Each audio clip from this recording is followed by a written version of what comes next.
Howdy bowdy.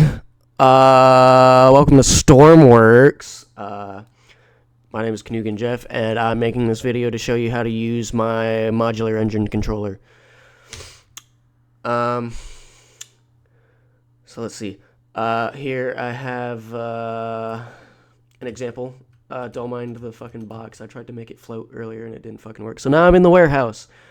So as you can see here, I have my engine controller.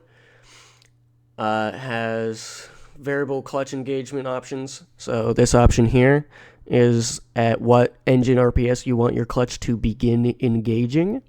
And then you have your max clutch engagement, which is the RPS value at which your clutch will reach full engagement.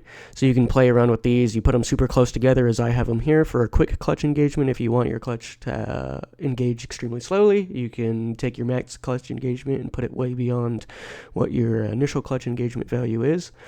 And that'll make your clutch more gradually engage over a longer period of time. You have your adjustable starter runtime, so say you have an engine that's really easy to start, you can just leave it at 1 like I usually do, or you can, like say you're using a really heavy flywheel, whatever, you can change your starter to run for 2 seconds. I usually just leave it on 1, it's usually fine. Max RPS, this is your limiter. This limits the RPS at which your engine will top out at. I have it on 15 right now, but you can put it as high or as low as you want.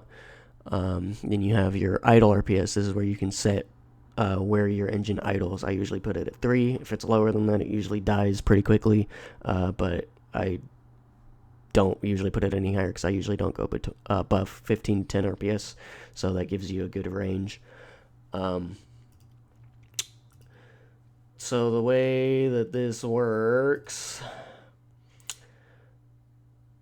is also here my throttle lever. Since this is designed for boats, you can use it for, I've used it in an airplane, I've used it in a truck, but it's designed primarily for boats because that's what I build. So I have my throttle set to a minimum value of -1. That's going to be reverse. Any negative values put you in reverse.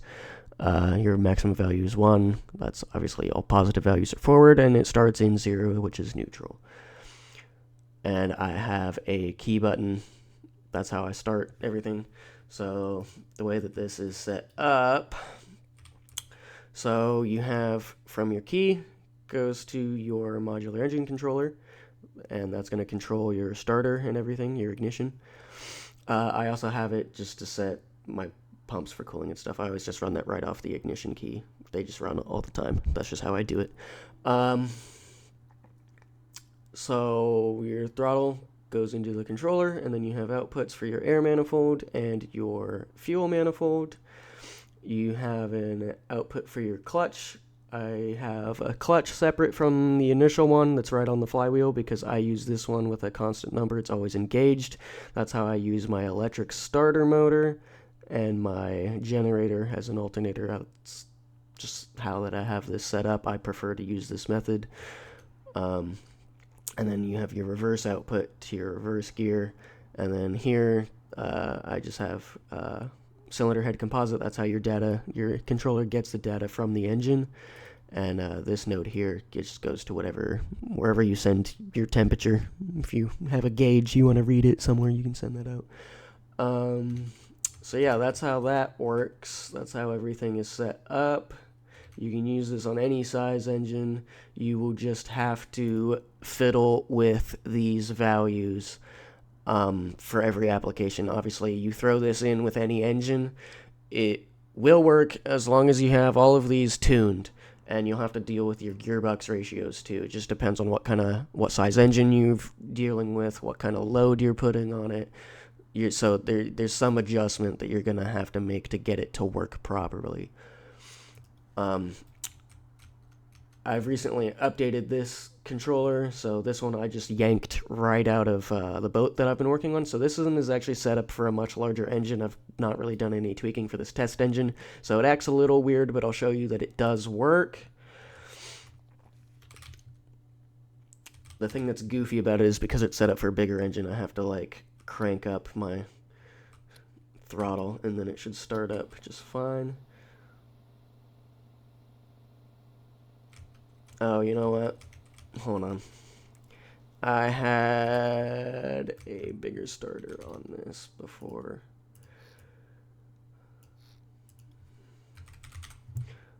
Because I'm using a flywheel, it's going to want the bigger starter for some reason. Like I said, you'd have to fiddle with these things. For every specific setup, there's always going to be something that you have to tweak. In this case, it wants a bigger starter motor. And for some reason, it's already running. Excuse me? Stormworks? Hello? Why are you doing this? Alright, hold on. What the hell? That's weird.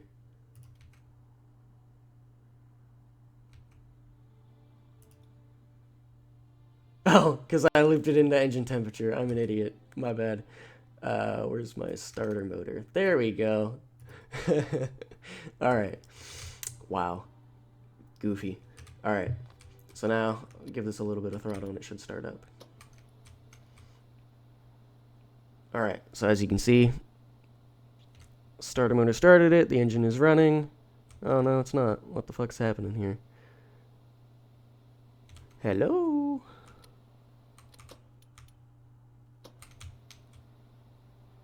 There we go. Whoa. I thought they broke exhausts. Oh, exhaust smoke is back. Okay. But as you can see, it's running. It maintains a stoichiometric value of 0.2. That's for maximum efficiency. So the air-to-fuel ratio on this controller will actually adjust based on engine temperature and speed and load. It's going to read the composite of the cylinder head and see what it's doing, and it's going to adjust that air-to-fuel ratio to maintain a stoic value of 0.2 at all times, because that's the main value here that you want to focus on for efficiency. So as you can see, I can ramp this throttle up. My engine speed's going to go up. And it is spinning the propeller. There you go. So there you go. It does work. And it's adjusting a little slow on this one because, like I said, I haven't tweaked this for this engine. But see, there it goes. It's going down now. So it's responding a little weird just because the way that this is, I have these settings right now, like I was showing you, the settings you got to adjust. I have that set up for a completely different engine. So it does work. But let me show you how it works in some of the vehicles that I have them in, just to prove to you that they do work as intended. And I'll show you too how they have different values set up. So here, this is the boat that I just plucked it out of, because this is what I was working with when I had to update it. If I don't get stuck on top of it, here you go. Alright, so you can see, turn the key, engine starts right up, idles at 3 RPS. Got all these, and this one is actually my clutch, because I was dealing with issues with the clutch when I updated it, but that's all sorted out now. So as you can see, as I go up on my throttle, clutch engages, and we're moving. And this is a boat that's working with fluid jets. You can use propellers, it doesn't matter what you do with it. So yeah, there you go. And I have different gears too, so I can go into like a high gear and it changes my speed, whatever. Anyway, next I have a much smaller boat that's still using the same controller. Well, it seems that it did fix exhaust smoke is back. Well, they fixed that thing spawning with a vacuum inside of them too. Nice. Alright. So as you can see, same controller, different engine. So this one is a much smaller engine, but as you can see, controls it just fine. But you can see here how I've had to tweak the values. You see how these values are completely different from my other boat.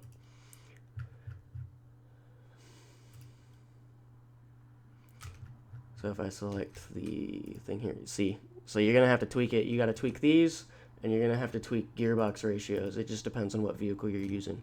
But I hope this little video here helps show you how to use that controller. And I'm happy to answer any questions if anybody has any. Just message me on Steam, whatever. I don't care. Have fun. Bye.